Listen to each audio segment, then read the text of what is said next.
I've talked a lot about malware on this show, in particular malware in open source packages, but it seems that there is a new attack path that is becoming very prevalent. That is turning VS Code extensions malicious or even creating malicious VS Code extensions. Security researchers have been bringing up this as what will probably be the next big attack path, and it seems that this has all come true.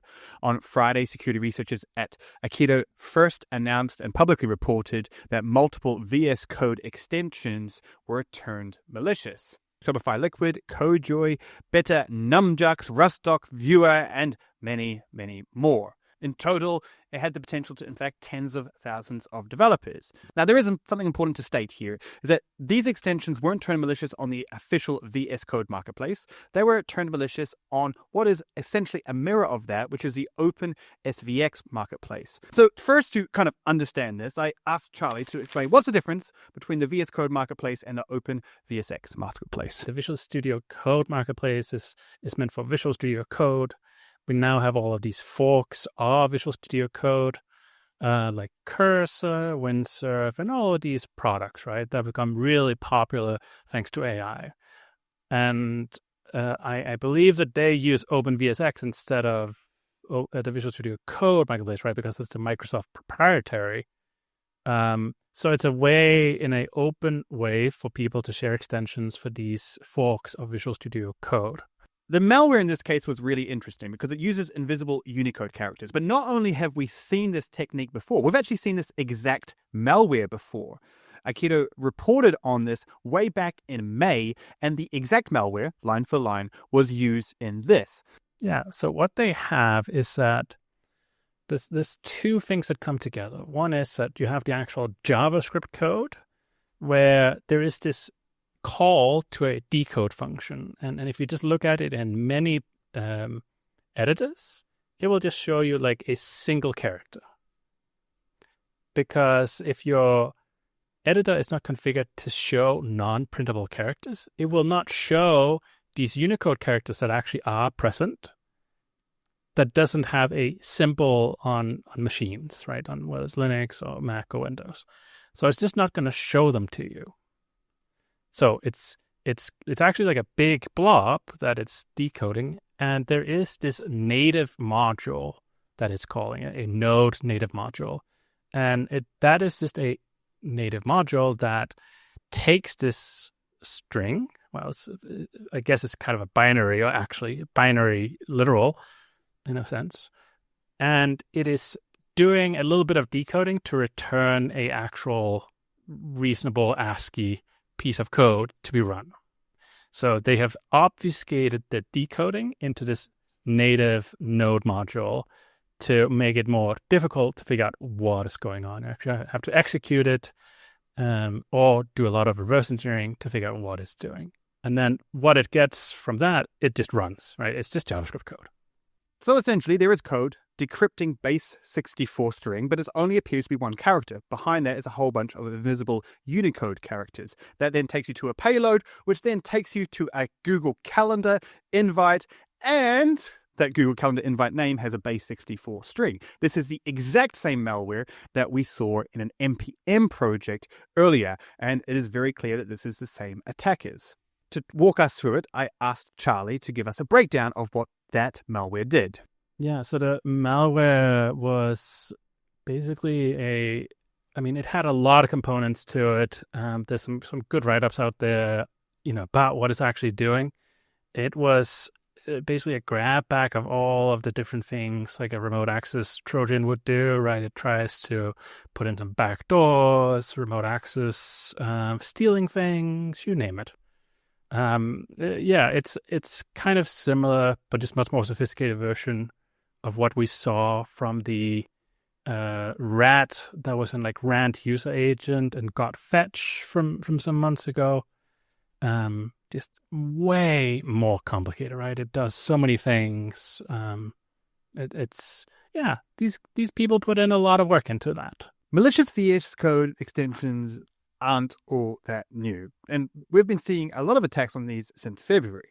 One company that's invested a lot into this and recently published some interesting articles is Wiz, and a researcher at Wiz, Rami McCarthy, has published a pretty interesting article just before this breach happened. In this article, they stated that numerous VS Code extensions had secrets inside them. Why this matters, it is very likely that secrets were stolen from these extensions and then used to turn them malicious in OpenVSX. The first question I wanted to ask Rami is, why start looking into VS Code extensions in the first place, remembering that this started quite some time ago? It's definitely been an ongoing concern, these malicious VS Code extensions. And just to close the loop for folks, the recent publication I had that we're referencing was a focus on secrets being leaked in the VS Code marketplace that would have allowed an attacker to take over a whole swath of very active, very popular extensions.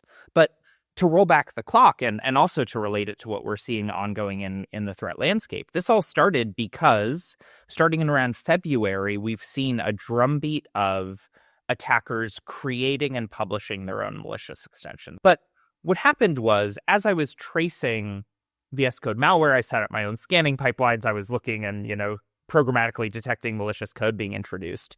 I picked up 2 or 3 malicious extensions. They did slightly interesting things. I sent them off and got them removed from the marketplace silently in the background. And I wasn't really sure how to talk about that problem because fundamentally these were attacker-created extensions that were doing a fairly bad job getting adoption, that were doing fairly uninteresting things. And so it felt very more on a lot of these malware findings that had already been published. By happenstance, I noticed that there were secrets in these extensions, right? Extensions are bundles of code. They're effectively zip files. Some of my code that was attempting to surface evidence of malice was popping up authenticated API calls, which indicates that there are secrets being used. And that was really the fundamental underlying insight that led to 9 months of work was, oh shoot, there are probably a lot of secrets here. So a lot of this comes back to secrets, which probably will not surprise that many of you have been in security for a minute. So I ask me, why are we still struggling with this so much, particularly in these extension marketplaces? No, there are a variety of reasons. Some are really about how we use third-party services and manage secrets generally, and some are specific to the marketplace and ecosystem. So generally, I would say if you think about how we as a industry have evolved, we have created these sort of access-bearing credentials. We've created keys, we've created secrets, and we don't have a standard way that they are at scale stored and used on developer machines. So if you talk about cloud security ecosystem, where I spend a lot of time, there are different command line tools you can use to manage your cloud access. And it is a bullet point on the GitHub page whether they store credentials in the keychain or just in a file on disk. And yet, as a security person, that's a critical differentiator. Are these keys just sitting around in files? But then also, fundamentally, the packaging and publishing pipelines have needed to evolve in both OpenVSX and VS Code. When you create a VS Code extension, you're basically just zipping up a package on your laptop and sending it off. Very little of this happens in CI/CD pipelines. Very little of this happens in GitHub Actions. Mostly it's happening on individual developer machines because of how the ecosystem has evolved, how it's gone from maybe more of a hobbyist tooling to something so critical to enterprises. And so when you're doing that bundling locally, there's a lot higher chance of accidental introduction of sort of development files you didn't expect. Whereas if you go through a CI/CD pipeline, you have to upload your code, you're using a version control system, you have more checkpoints where secrets can be detected, removed, prevented. And of course, something that, credit to Microsoft here on the fix side, they did is they added secret scanning on the publisher side. And so this is also ecosystem specific, but something we've seen GitHub have a lot of success with and Microsoft invest in broadly is this idea of protecting users from themselves. Fundamentally, every secret that was leaked was a publisher making a mistake, but Microsoft does have a choke point here to do some level of fairly commoditized scanning detection. And frankly, they now have a blocking rule set in place for risky secrets being put into these extension bundles on their side. So we're seeing attackers push in lots of different areas, from NPM packages, PyPy packages, now extensions. We've also seen research from Chrome extensions. I ask Rami, What do we need to do? What do we need to do to actually solve this problem? So this gets into a nuance, right? We talk about supply chain. A lot of the code and risk here has actually been in open source, where you don't have suppliers, right? You're pulling code off the internet. You can't really set expectations on open source maintainers to invest heavily in security as a platform. However, I think that as consumers and as security engineering teams, as organizations, we really need to start to be more thoughtful consumers of third-party code, third-party packages, third-party utilities.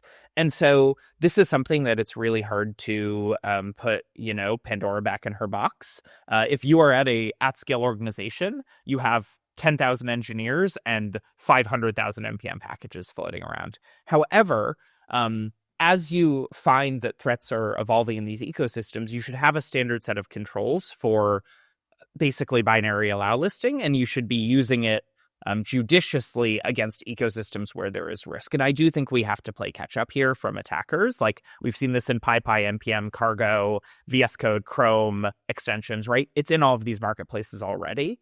But fundamentally, so long as a single engineer can download something off the internet, there's two problems there, right? Like, can random code be downloaded and run? And do you want the point of control to be there? Or is your point of control internal to your business, where if a single developer laptop is compromised, you move on with your day?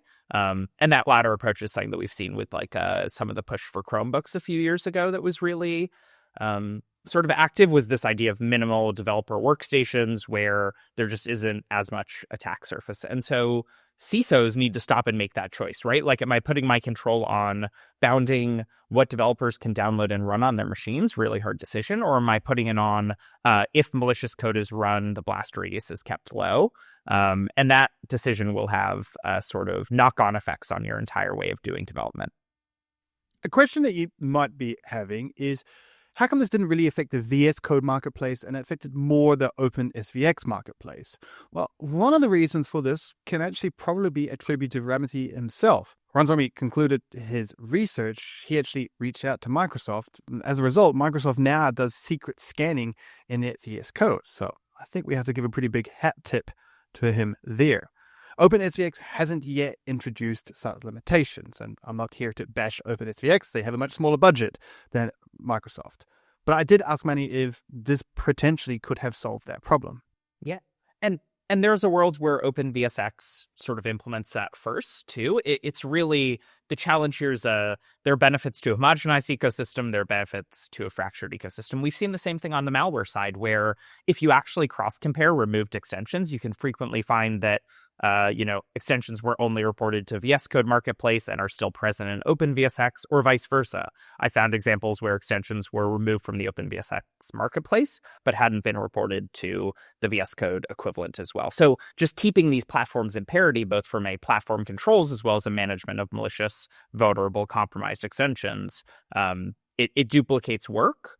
And as a consumer, you have to sort of think about, especially as an enterprise consumer, where do you invest your security engineering effort? Are you going to be like, which of these platforms are you preferencing? How are you enforcing that folks are only using your preferred distribution vectors? How are you limiting which extensions are able to be deployed?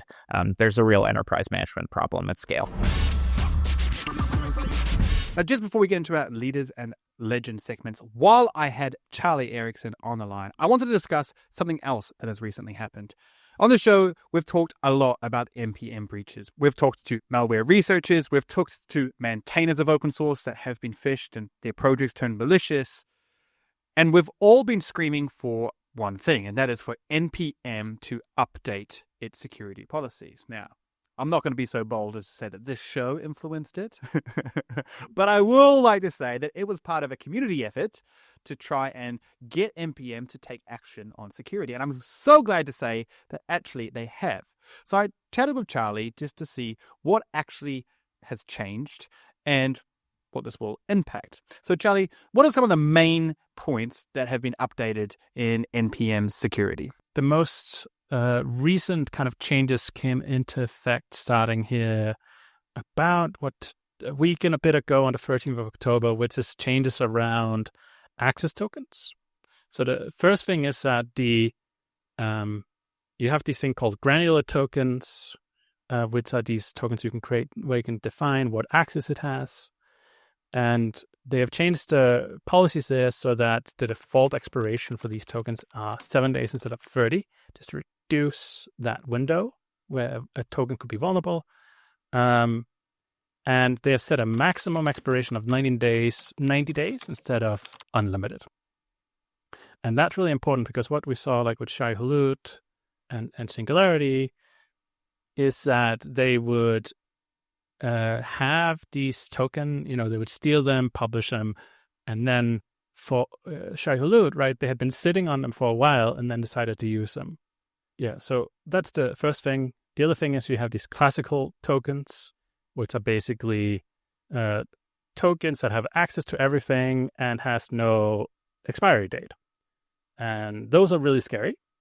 So what NPM has done is that they have gone, okay, we've removed already the ability to create these types of tokens. And over the next 5 weeks, so the next kind of 4 weeks from the day of recording today, they are revoking all of the existing tokens. Is this the only change, or are there further security changes that have been made by NPM? Yeah, so they have disabled the ability for people to use time-based one-time passwords. And you'll only be able to do web authentication and passkeys for two-factor authentication, because that solves the problem that Josh ran into of one-time passwords or TOTP ones being phishable. And lastly, I wanted to ask Charlie the big question. Do you think that we will see less malware on NPM because of these changes? No, but it will be less impact.